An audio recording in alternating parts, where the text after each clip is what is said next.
और ऐसे ही एक रात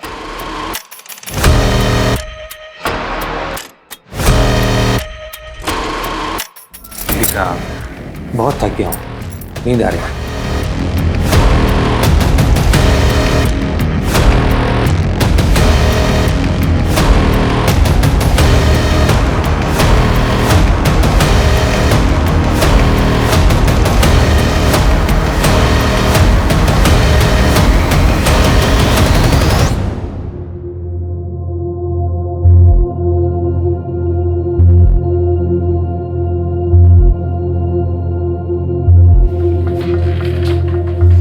सुनिए, आप इतनी रात को नहा धोकर? तुम नहीं समझोगे। पढ़े लिखे हैं हम, सब समझते हैं और आपकी तकलीफ भी समझते हैं, लेकिन आप फिक्र मत कीजिए, हम हैं ना।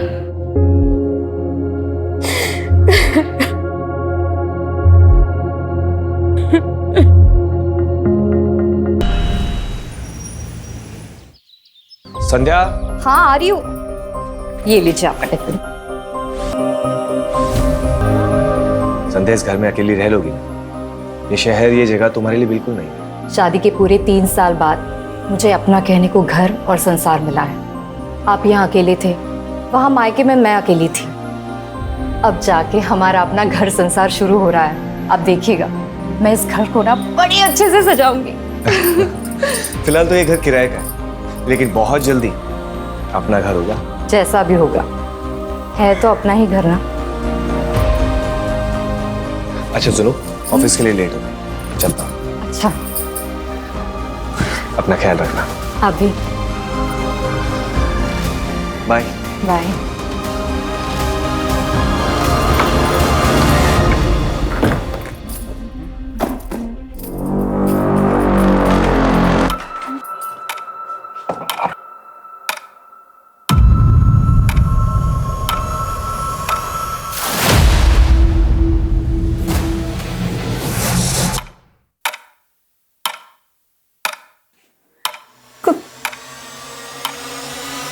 कौन है?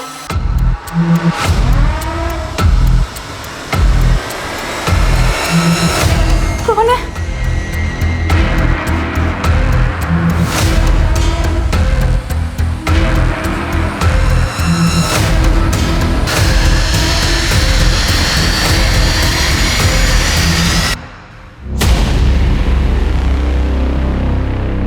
बहुत डर लगता है आपको? नहीं, तो प्रॉब्लम क्या है? डिप्रेशन। मर जाने को दिल करता। लाइफ की ये टेंशन मुझे बर्दाश्त नहीं हो रही है। आपके अंदर काफी कुछ दबा हुआ है जो आपको बाहर लाना होगा।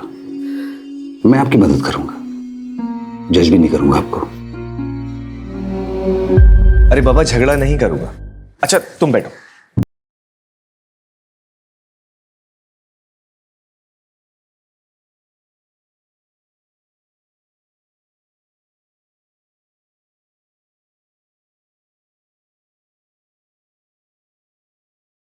और जैसा तुमने बताया कि दोनों दरवाजे बंद थे, इस शहर में नहीं, इस घर में भी तुम अकेली, सिर्फ तुम्हारा वहम होगा।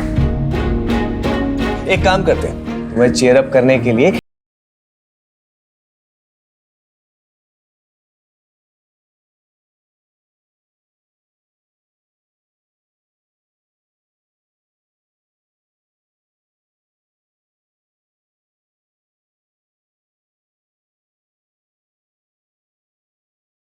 हाँ।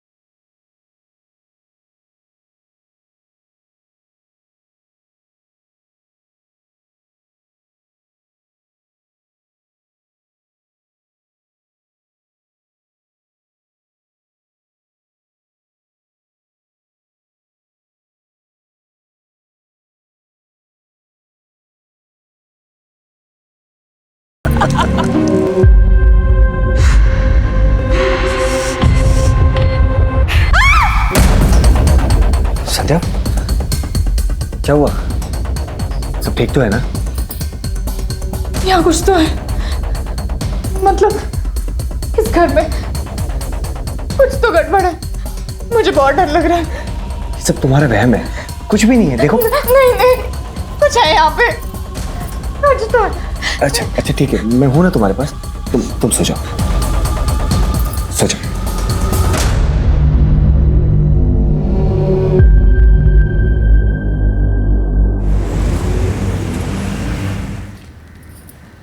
माँ, मुझे बहुत डर लग रहा है। पता नहीं ऐसा क्यों लगता है कि कोई संकट आने वाला है। कभी कभी किसी घर में वास्तु दोष होता है, किसी पंडित को बुलवाकर वास्तु शांति की पूजा पाठ करवा लो, सब ठीक हो जाएगा।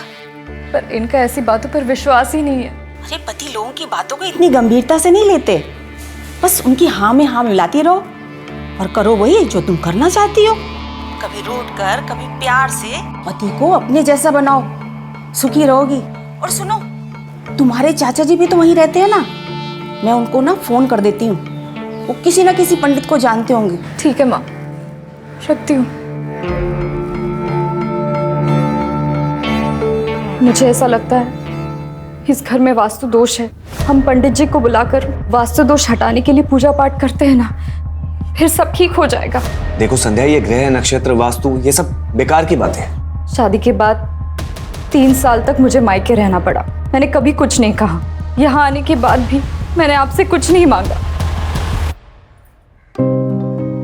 पहली बार मैं आपसे कुछ मांग रही हूँ, मना मत कीजिए। इस घर के वास्तु दोष को हटाने के लिए पूजा पाठ करते हैं ना, प्लीज मान जाइए।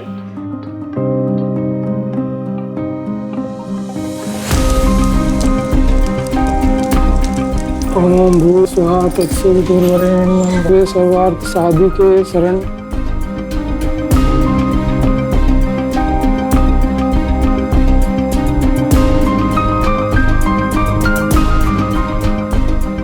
वास्तु दोष पूजा संपन्न हुई, अब कोई चिंता की बात नहीं है। बस इस जल को घर के अंदर बाहर सभी जगह छिड़क दीजिए, सारे वास्तु दोष दूर हो जाएंगे। जी पंडित जी। अच्छा यजमान, आज्ञा दीजिए। जी।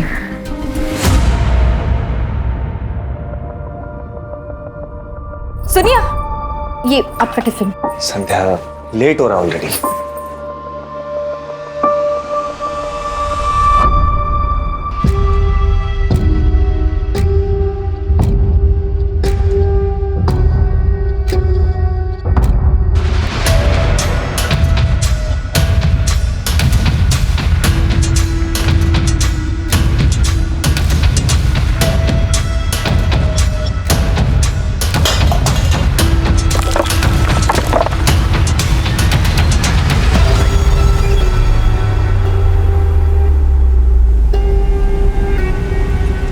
धक्के से कैसे टूट गया ये?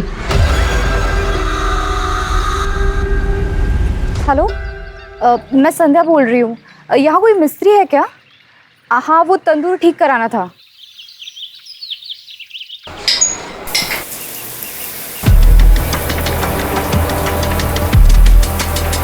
तुलिका, टॉवल देना।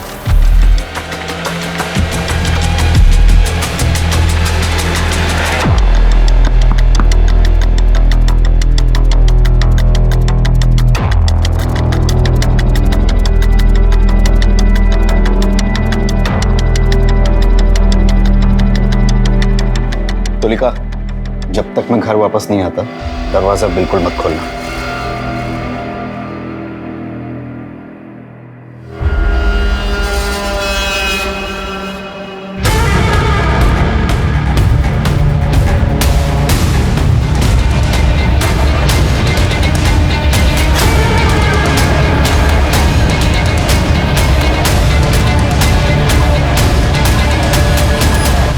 तुलिका, आपकी मैरिड लाइफ कैसी चल रही है? I mean love life. Married life और लव लाइफ बहुत अलग अलग होते हैं सर। मेरी शादी एक पैसे वाले अधेड़ उम्र के आदमी से हुई थी। हस्बैंड वाइफ का रिश्ता तो बस नाम का ही था, ना वो मुझे कभी हस्बैंड का सुख दे पाए और ना मुझे कभी वाइफ होने का सुकून मिला। मेरी जिंदगी बस एक कोरा कागज बनकर रह गई। ऐसे में मेरी जिंदगी में कोई ऐसा आया जिसने मेरी पूरी जिंदगी बदल कर रख दी।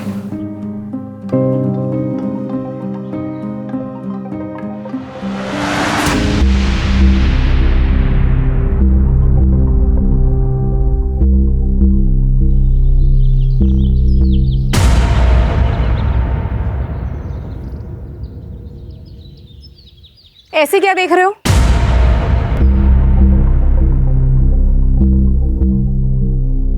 आप हैं ही इतनी खूबसूरत, बचपन से फैन रहे हैं आपके। लगता है आपने हमें पहचाना नहीं। रजत?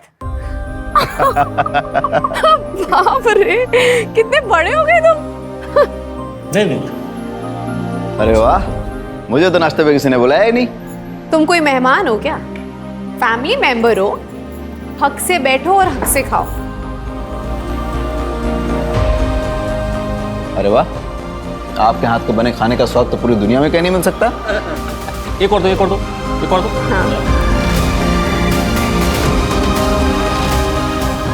मुझे प्यार की जरूरत थी। मैं प्यार को एक्सपीरियंस करना चाहती थी, पर पता नहीं था मुझे कि वो प्यार मुझे एक ऐसे रिश्ते से मिलेगा जिसे पाप समझा जाता है। मैडम, इसकी तो बहुत ज्यादा हालत खराब हो चुकी है। अगर इसको रिपेयरिंग करूंगा ना तो धड़धड़ा के गिर जाएगा। इससे बढ़िया का नया बना के दे दूं आपको। भैया आपको जो करना है जल्दी कीजिए, शाम तक तैयार हो जाना चाहिए। हो जाएगा मैम, शाम।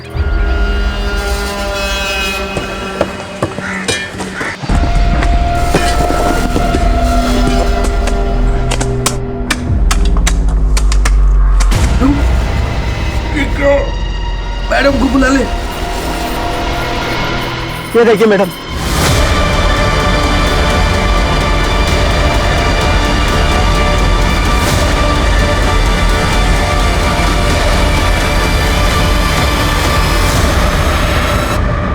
देखने में तो लाश 8-9 महीने पुरानी लग रही है। तो लाश तो आधी से ज्यादा डिकम्पोज हो चुकी है। कौन रहता है इस मकान में? मेरा नाम है श्याम सिन्हा। ये आप ही का मकान है? नहीं सर, हम तो किराए पे रहते हैं सर। इसके मालिक तो बगड़िया जी। मैंने उन्हें फोन किया, वो आते ही होंगे। कब से रह रहे हैं किराए पे यहाँ? सर 7 महीने हो गए। मेरी वाइफ तंदूर का काम करवा रही थी सर, खुदाई करवाई तो नीचे लाश निकली। इस तंदूर का इस्तेमाल करते थे आप लोग? हाँ सर, अभी कुछ दिन पहले किया था सर। वो ये फोटो भी खींची थी सर। बगड़िया जी आ गए। आप लोग जरा वहाँ इंतजार कीजिए। जी। आइए बगड़िया। आपको पता है आपके घर में बने तंदूर के नीचे लाश मिली है हमें? पता नहीं सर। मैंने तो ये घर सोलंकी से 8 महीने पहले खरीदा और भाड़े पे चढ़ाया। सारा लेन देन नरेश एजेंट और प्रॉपर्टी साइट के जरिए हुआ। नरेश ही तो संभालता है यहाँ सब। सर, सोलंकी साहब अपने घर को बेचकर अपने बेटे के पास अफ्रीका शिफ्ट होना चाहते थे, तो मैंने उनके घर को बेचने की ऐड ऑनलाइन साइट पर चढ़ा दी। साथ में कुछ फोटोज भी डाल दिए सर। वो मेरा ऑफिस का जो लड़का है वो फोटोज काफ़ी अच्छी लेता है, तो घर की पिक्चर्स काफ़ी अच्छी आई तो ग्राहक भी तुरंत मिल गया। कब की बात है ये? सर कुछ 8-9 महीने पहले की बात होगी। तब भी इस घर में तंदूर था? सर पता नहीं, शायद हो भी सकता है। वैसे सर इस दौरान हमने कंस्ट्रक्शन तो कुछ नहीं किया इस घर में। अच्छा ये बताओ, इन दोनों से पहले इस घर में कौन कौन रह के गया? सर मैं सारी डिटेल्स निकाल कर आपको बताता हूँ। लेके आओ। चलता हूँ सर। राजीव सर। इससे पहले इस मकान में जितने भी लोग रह के गए सबकी डिटेल्स पता करो। Right sir. इस कपल की बैकग्राउंड चेक करो। सर।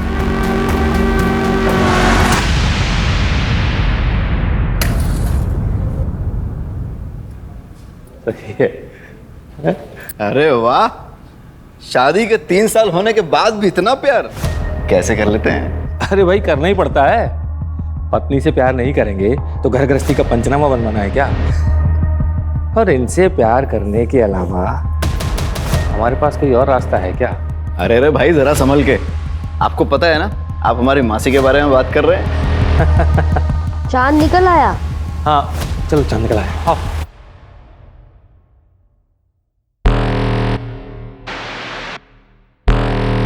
हर शादी प्यार के भरोसे पर नहीं चलती। कुछ शादियां मजबूरी की वजह से चलती रहती है। अगर आपकी शादी में सब कुछ ठीक ठाक था तो ऐसी कौन सी मजबूरी थी जो आपको परेशान कर रही थी? मजबूरी नहीं सर, ज़रूरत। मेरे पति का पहला और आखिरी प्यार उनका बिजनेस और पैसा ही है। मेरी ज़रूरतों का तो उन्होंने कभी ख्याल ही नहीं रखा। अपनी इच्छाओं को दबाने के लिए रोज रात को ठंडे पानी से नहाना पड़ता था सर। और ऐसे ही एक रात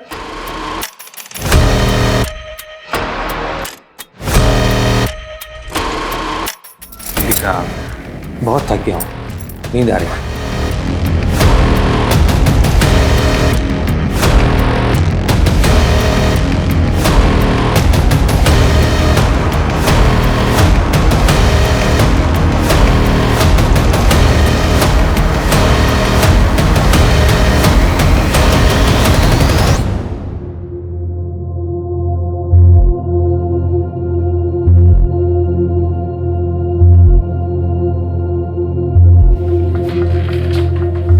सुनिए, आप इतनी रात को नहा धोकर? तुम नहीं समझोगे। पढ़े लिखे हैं हम, सब समझते हैं और आपकी तकलीफ भी समझते हैं, लेकिन आप फिक्र मत कीजिए, हम हैं ना।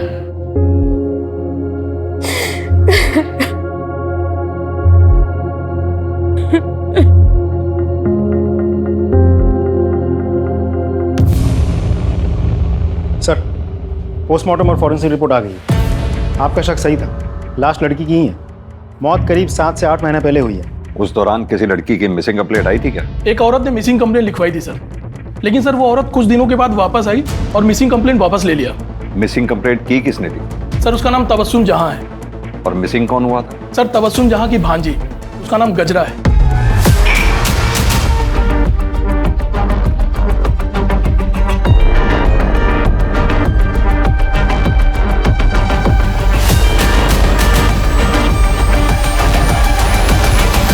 ये तबस्सुम का पता निकालो और उसे पूछताछ करो। लेकिन सर जो तबस्सुम जहां का एड्रेस है वो रेड लाइट एरिया का है सर। साहब उस घर में ना कुछ बाराती रुके हुए थे, नाच गाने की फरमाइश थी, तो मैंने अपनी एक लड़की गजरा को वहां भेज दिया, पर वो वापस आई ही नहीं। तो फिर मैंने पुलिस थाने जाकर रिपोर्ट लिखवा दी। फिर वो दूसरे दिन ही वापस आ गई, पूरा बाटली मार के बेवड़ी पड़ी थी। फिर जैसे ही उसको होश आया तो वो घर पे आ गई। फिर मैंने भी थाने जाके रिपोर्ट वापस ले ली। गजरा है कहाँ, बुलाइए। उसे टीबी हो गया था ना साहब, तो नाच गाना छोड़ के वो अपने गांव चली गई। उसका फोन नंबर दीजिए। नंबर था साहब, लेकिन मोबाइल मैंने दिया था ना उसको, तो जाते समय वो मोबाइल दे के गई। ठीक है, तो पुराना वाला नंबर दे दीजिए। साहब वो तो मैंने बेच दिया मोबाइल। घर का पता तो होगा, वो दे दीजिए। मेरे पास नहीं है साहब। राजीव, दाल में कुछ काला है, गजरा को ढूंढो पहले तुम। और हाँ, इस तबस्सुम की भी डिटेल्स निकलवाओ।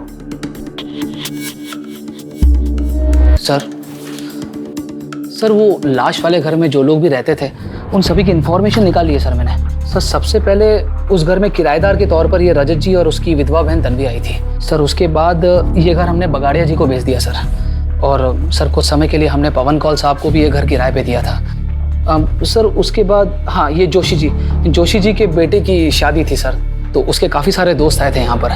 रजत और उसकी बहन की डिटेल्स? सर एक्चुअली वो डायरेक्ट पार्टी थी सोलंकी जी की, तो उन्हीं के पास सारी डिटेल्स होगी। लेकिन हाँ सर, मैंने हाँ रजत जी का फ़ोन नंबर निकाल लिया सर उनके पड़ोसियों से। सर मेरे बेटे के 2-3 दोस्त रुके थे उस घर में। एक तो अमेरिका में उसके साथ ही काम करता, और दूसरा जर्मनी में है, और तीसरा शायद मुंबई में कहीं काम करता है। क्या आपको मालूम है उस दौरान आपके बेटे के दोस्तों ने रात में रेड लाइट एरिया से किसी नाचने वाली को घर बुलाया? उन्होंने तो नहीं बताया था, लेकिन हमें पता चला था सर कि वो लड़की की जो मौसी है ना, उसने जब पुलिस कंप्लेंट की तब बहुत डांटा था मैंने उसे। बाद में उन लोगों ने माफ़ी भी मांग ली थी और लड़की भी मिल गई थी। केस रफा दफा हो गया था और हमने भी बात को दबा दिया था। उन सभी बच्चों की डिटेल्स इन्हें लिखवा दीजिए। जी। अजय, क्या लगता है सर, ये केस हम सॉल्व कैसे करेंगे? लाश की शिनाख्त भी तो नहीं हो पा रही है। वही तो राजदीप, केस उलझता ही जा रहा है। ना तो हमारे हाथ में कोई ठोस सबूत है, ना ही कोई ठोस सुराग। एक काम करो, ये पवन कौल को पूछताछ के लिए बुलाओ। इनफैक्ट पवन कौल ही क्यों, इस घर से जुड़े सभी लोगों से अच्छे से पूछताछ करो। आई एम श्योर कच्चा ही सही पर एक धागा हमारे हाथ जरूर लगेगा, फिर लाश की शिनाख्त भी होगी और कातिल भी पकड़ा जाएगा।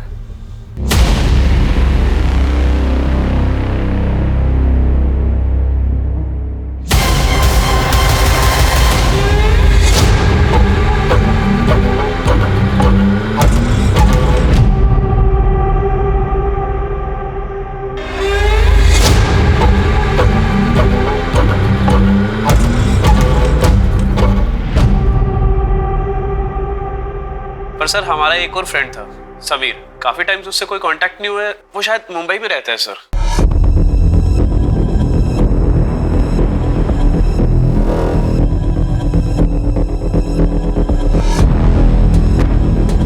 कौन से कॉलेज में पढ़े हो आप लोग? Sir city college sir. City college से समीर का एड्रेस लो और समीर की सारी डिटेल्स निकालो। Right sir.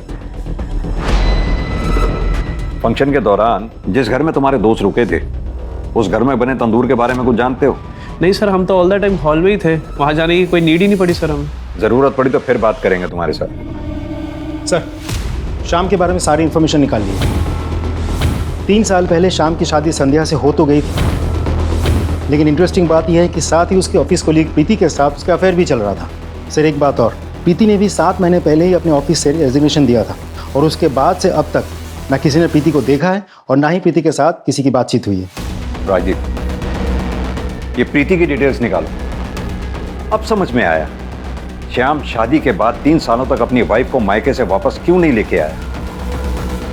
इस श्याम को भी लेके आओ। सर,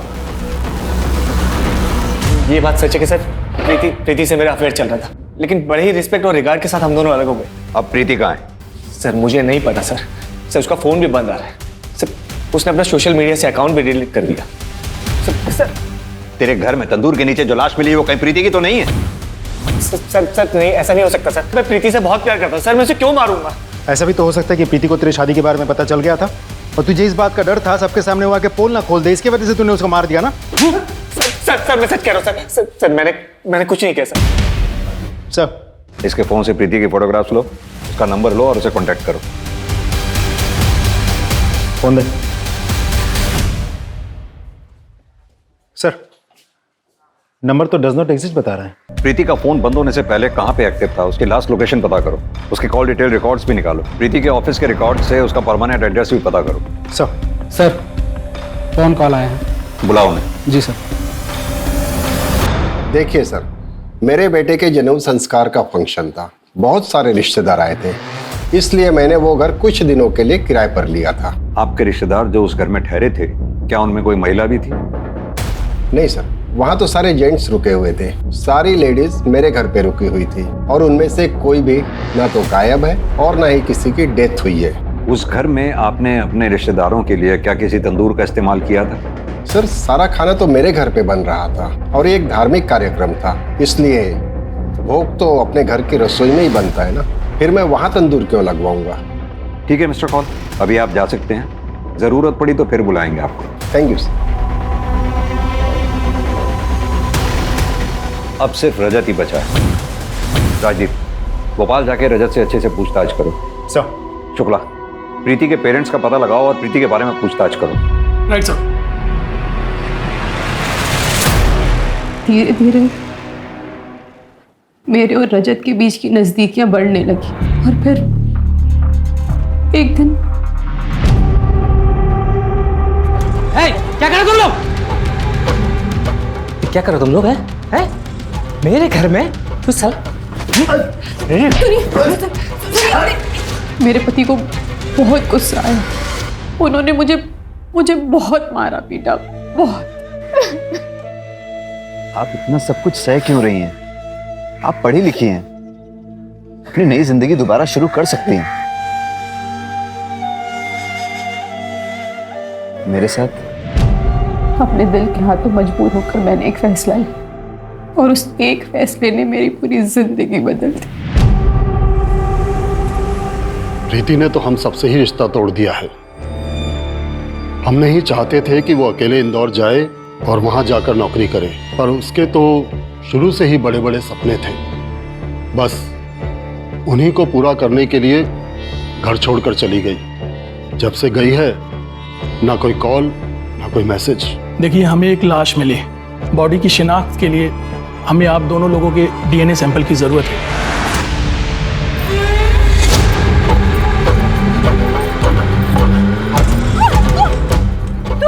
कहाँ तक भागेगी मुझसे हैं? मुझे धोखा देती है।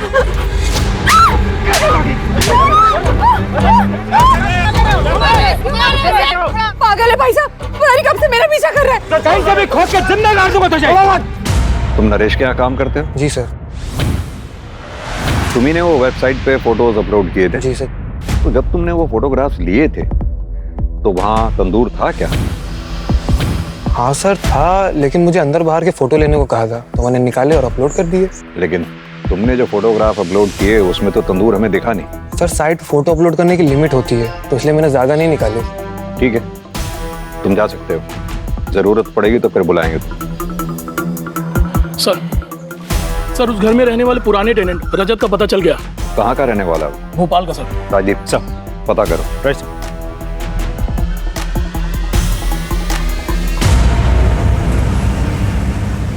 हाँ सर, हम वहीं पे रहते थे अपनी बहन के साथ। आपका नाम? तन्वी। और वहाँ का तंदूर भी कभी कभी इस्तेमाल करते थे। लेकिन आप ये सब क्यों पूछ रहे हैं? क्योंकि आपके पुराने घर के तंदूर के नीचे से हमें ये लाश मिली है। क्या सर? लेकिन हम जब रहते थे तब ये तंदूर का शेप ऐसा नहीं था। क्या ये वही तंदूर नहीं है? Are you sure? 100% सर।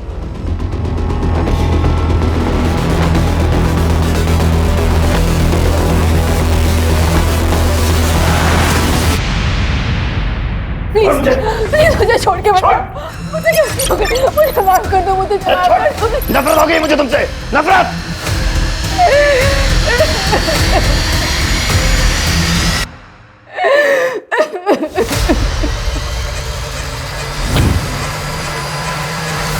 रजत ने राजदीप को बताया कि उसने पिक में जिस तंदूर की फोटोग्राफ देखी वो वैसी नहीं है जैसी उसने उस घर में देखी थी।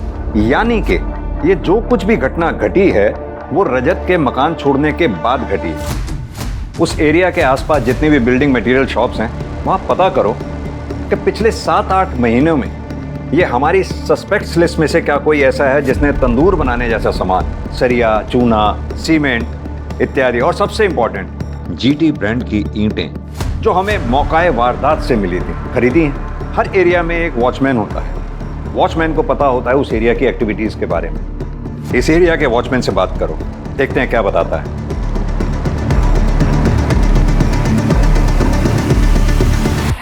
अरे भाई साहब, बोलिए। मैं इस एरिया में एक घर लेने की सोच रहा हूँ, तो थोड़ी सी जानकारी चाहिए थी। सर जानकारी बिना दक्षिणा के दूंगा तो जानकारी का अपमान हो जाएगा। बात तो आप सही कह रहे हैं। तो ऐसा करते हैं, अब बात करें? हाँ हाँ साहब, अब तो बात हो सकती है।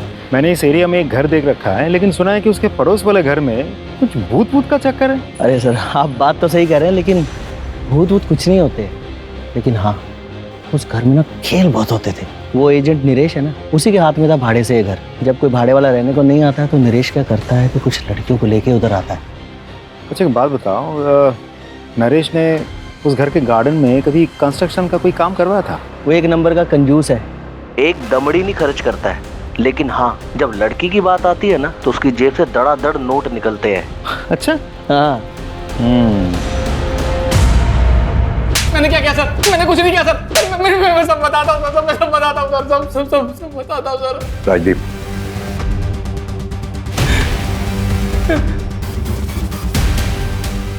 बता। सर मैं मानता हूँ कि मैं रंगीन मिजाज का इंसान हूँ, अय्याशबाज हूँ। उस घर में मैं लड़की लेकर आता था पैसे देकर एंजॉय करने के लिए, लेकिन सर मैंने किसी का मर्डर नहीं किया सर। मैंने सच्ची में किसी का मर्डर नहीं किया सर। ये भी तो हो सकता है तूने किसी को अय्याशी के लिए बुलाया हो, किसी बात पे अनबन हो गई हो, तुझे गुस्सा आया, तूने उसे मार दिया, गाड़ दिया वहां पर, और अब हमारे सामने शराफत का नाटक कर रहा है। नहीं सर। राजीव सर, इसकी सारी हिस्ट्री और ज्योग्राफी निकालो। सर मेरा यकीन मानिए सर, मैंने कुछ नहीं किया। मैंने कुछ नहीं किया सर। मैं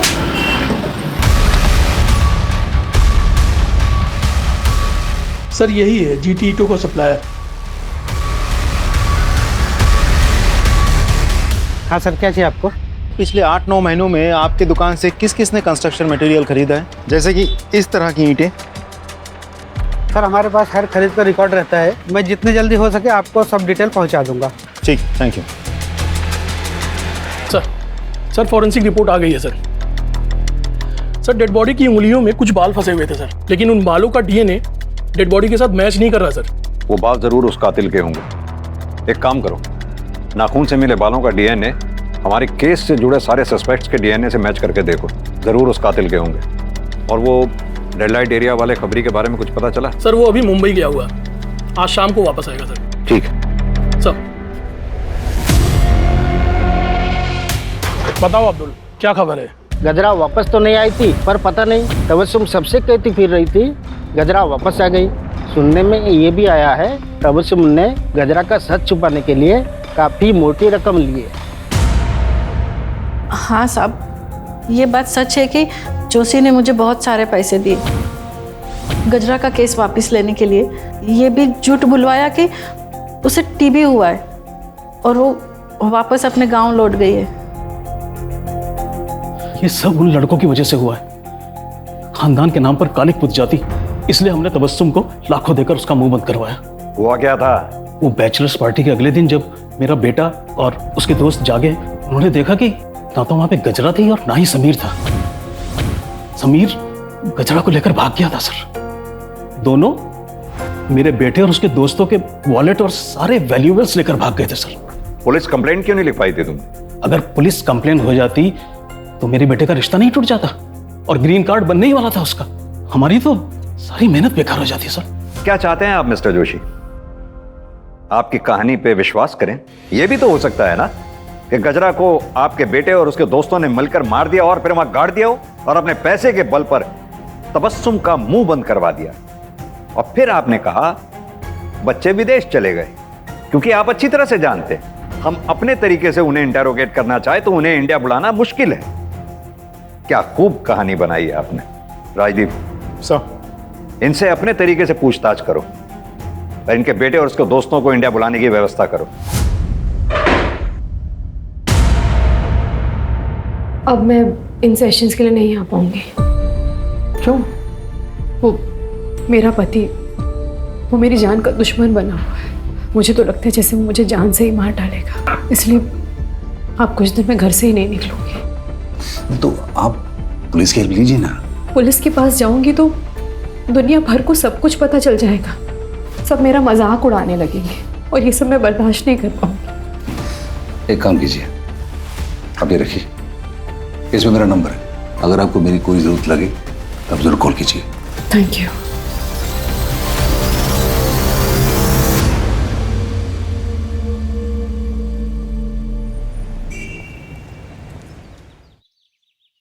सर, समीर के आधार कार्ड नंबर से हमने मोबाइल ऑपरेटर से पूछताछ की है। एक नंबर मिल गया है जो समीर के आधार कार्ड पर रजिस्टर्ड था, लेकिन वो नंबर लखनऊ का है। हम लखनऊ पुलिस से कोऑर्डिनेट कर रहे हैं, बहुत जल्द वो हमारी गिरफ्त में होगा।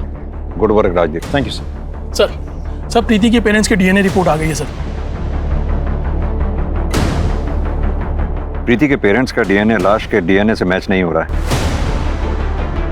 इसका मतलब ये लाश प्रीति की नहीं है। सर, इसका मतलब तो ये भी होता है कि श्याम कल्प्रिट है ही नहीं।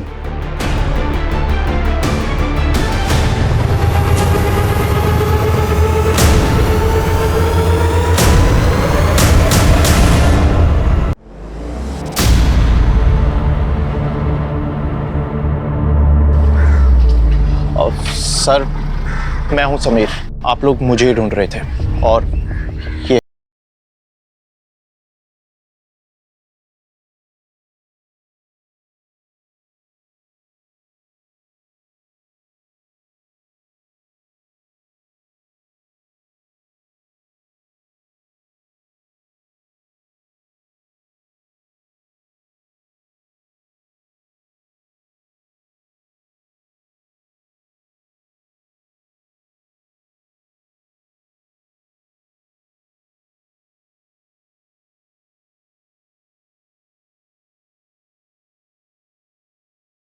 धंधे वाली नहीं। अच्छे पैसे मिलेंगे तुझे। उसकी बात समझ नहीं आ रही है, वो मना कर रही है ना। छोड़ छोड़ उसे। आपने मुझे आज बचा लिया है, पर जिंदगी भर तो नहीं बचा पाओगे ना। आज तुम्हें बचाया है, ऐसे हर बार बचाऊंगा। मैंने सभी से रिश्ते नाते तोड़ दिए और हमने एक नई जिंदगी की शुरुआत की। हम ये कैसे मान लें कि यही गजरा है? कोई आईडी वगैरह है आपकी?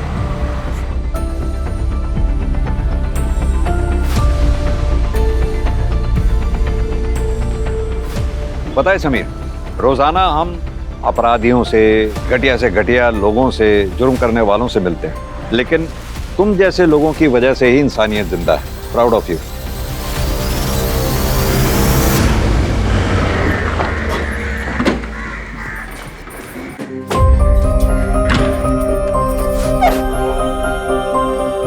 संध्या जी, आपके घर में जो लाश मिली थी वो प्रीति की नहीं है, और उस लाश के साथ आपके पति का कोई कनेक्शन नहीं है। आपके पति निर्दोष है। भगवान ने मेरी सुन ली। मैं पूरे ज्ञाना नारियल की पूजा करूंगी। अब हम इस घर में नहीं रहेंगे, कहीं और जाकर रहेंगे। अच्छा हुआ कि इस मनहूस घर को छोड़ के जा रही हो। अरे श्रापित है ये घर, जो यहाँ रहने आता है सब पागल हो जाता है। चलो, देरी हो रही है। मैडम, एक्सक्यूज मी, एक मिनट। जी, आपने वहाँ ऐसा क्यों कहा कि इस घर में जो भी रहता है पगला जाता है? वो रजत था ना, पुराना टेनेंट, उसकी बहन तन्वी, उसका भी यही हाल हुआ था। एक दिन मार्केट में मैंने बड़बड़ाते देखा था उसको। नहीं। तन्वी, अपनी क्या हालत बना रखी है तूने? चल मेरे साथ चल। वो तन्वी थी ना, वो बहुत बड़ी डिप्रेशन में चली गई थी। मैंने उसको साइकेट्रिस्ट से मिलने का सलाह दिया था, नंबर भी दिया था। 1-2 सेशन की, उसको सुधार आने लगा था, और उसके बाद छोड़ दी। ये देखिए, मुंह पे निखार भी आने लगा था। तभी टाइम का वो फोटो है ये।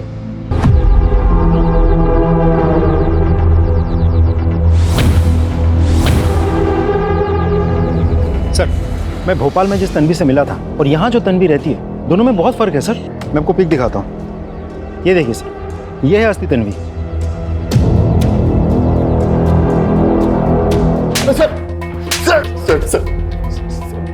सर मैं सच कह रहा हूँ सर, मुझे नहीं पता कि तन्वी कहाँ है। मुझे लगा आप लोग मुझ पर शक करेंगे, इसलिए मैंने अपनी गर्लफ्रेंड को तन्वी बनाकर पेश कर दिया। तुझे कैसे नहीं पता कि तेरी बहन तन्वी कहाँ है? बोल। सर वो हमारा झगड़ा हो गया था, फिर मैं उसे छोड़कर भोपाल चला गया। उसके बाद से मैंने कोई कांटेक्ट नहीं रखा उससे। सर मैं सच कह रहा हूँ सर। कहीं ऐसा तो नहीं जिस लड़की की तेरे घर में तंदूर के नीचे लाश मिली वो तन्वी की हो, जिसे तूने मार दिया और वहां गाड़ दिया? सर भगवान की कसम खा के कह रहा हूँ सर, मैंने किसी को नहीं मारा। इसका डीएनए सैंपल लो और लाश के नाखून से जो हमें बाल मिले थे उसके डीएनए से मैच करके देखो।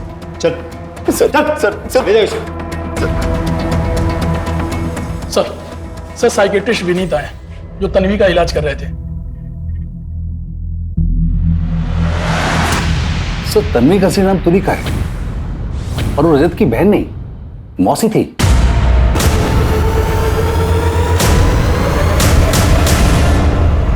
सर, तुलिका को ये डर लग रहा था कि उसका हस्बैंड कहीं उसको मार न डाले, और हमारे लास्ट सेशन में तो वो ये भी कह रही थी कि वो कई दिनों तक घर से बाहर निकलेगी नहीं। मेरा पति, वो मेरी जान का दुश्मन बना हुआ है, इसलिए आप कुछ दिन में घर से ही नहीं निकलूंगी। एक्चुअली डर के मारे उसकी हालत काफी खराब हो रही थी। ठीक है डॉक्टर साहब, आप जा सकते हैं। Thank you.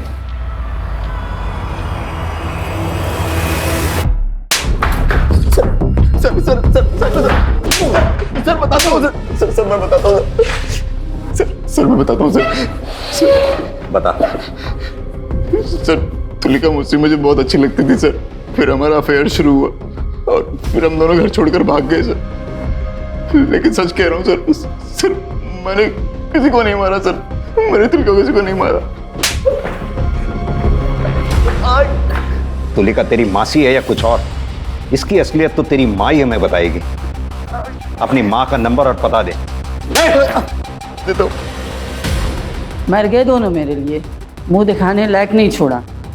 देखिए, हम आपकी परेशानी समझ सकते हैं, लेकिन आपके बेटे रजत और तुलिका ने आपके साथ जो किया वो गलत था। लेकिन हमें शक है कि हमने जिस लाश को बरामद किया है वो आपकी बहन तुलिका की ही है, और वो तभी साबित होगा जब उस लाश का डीएनए आपके साथ मैच होगा।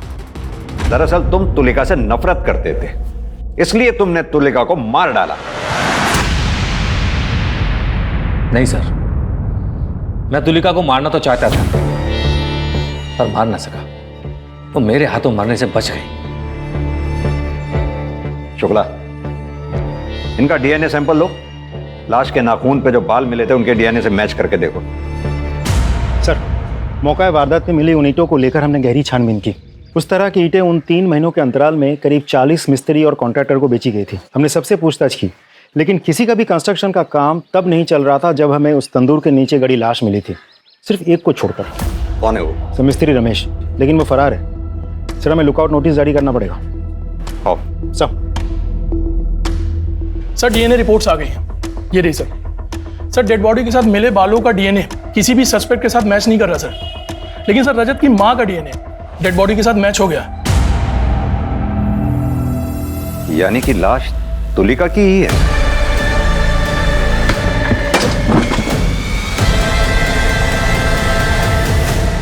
ये तुलिका के कॉल डिटेल रिकॉर्ड्स निकलवाओ। Right sir. सर, मिस्त्री रमेश के बारे में पता चल गया, दीवार में कहीं छुपा बैठा है। ले आओ उसे। सर।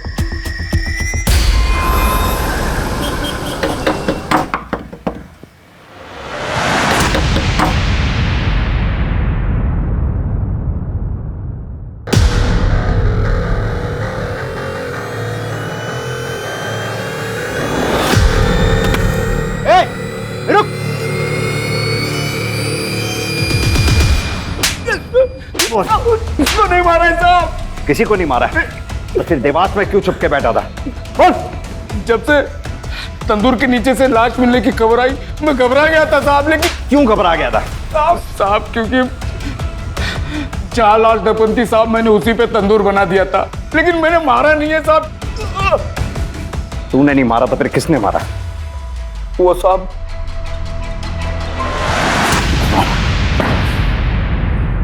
मैंने कोई मर्डर नहीं किया है। 3 बातें तुम्हारे खिलाफ इशारा कर रही। पहला, हमारे पास तुम्हारे मोबाइल लोकेशन रिपोर्ट जो साबित करती है इस बात को कि तुलिका के मर्डर के समय तुम वहीं थे। दूसरा, मिस्त्री रमेश का बयान जिसे तुमने तुलिका की लाश गाड़ के ऊपर तंदूर बनाने को कहा। तीसरी बात, तुलिका के नाखूनों से मिले बाल का डीएनए तुम्हारे डीएनए से मैच हो गया। रिपोर्ट आई जाएगी, तुम्हें बताना ही पड़ेगा सब कुछ अपने बारे में। तो अब तुम खुद बताओगे या हम अपने तरीके से पता करें डॉक्टर विनीत? बता दो। तुलिका ने मुझे कॉल किया था, मैं उसके घर गया था। ये सब मेरे साथ क्या हो गया?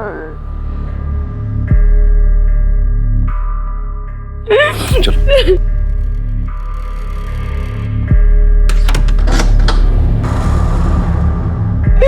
सबने मुझे धोखा दिया, सब मुझे चुप कर चले, मैं बिल्कुल अकेली हो गई हूँ। तुम ऐसा क्यों कह रही हो कि तुम अकेली रह गई? मैं हूं ना तुम्हारे साथ, तुम्हारा ख्याल रखूंगा, तुम्हारा ध्यान रखूंगा, तुम्हारे साथ रहूंगा। तुम चिंता मत करो। कि कैसी बातें कर रहे हैं आप? डॉक्टर है मेरे।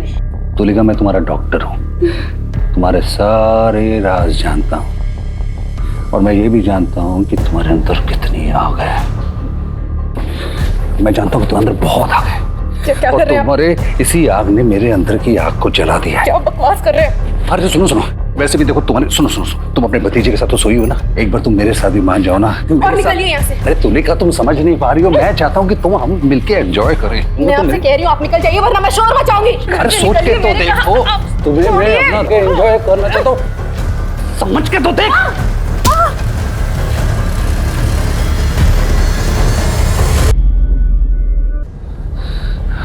हाँ रमेश, डॉक्टर विनीत बोल रहा हूँ। उसके बाद मैंने रमेश को बुलाया, तंदूर तोड़वा के मैंने उसी के नीचे तुलिका की लाश गड़वा दी।